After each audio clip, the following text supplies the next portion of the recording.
tal, Facundo? ¿Cómo estás? Estamos en nuestra clase de guaraní y nuestro texto es: si permanecéis en mí, mis palabras permanecen en vosotros, pedid todo lo que queréis y os será hecho. Juan 15:7.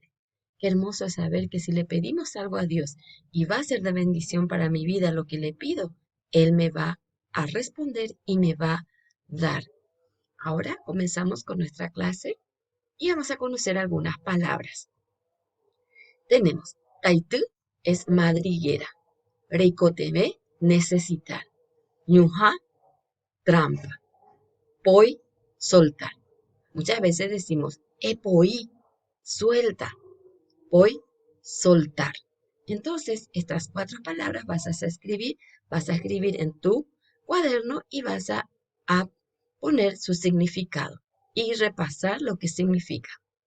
También vamos a conocer otros vocabularios más, como por ejemplo, ongururu, rugido. Nande Huacamuay, no serás capaz.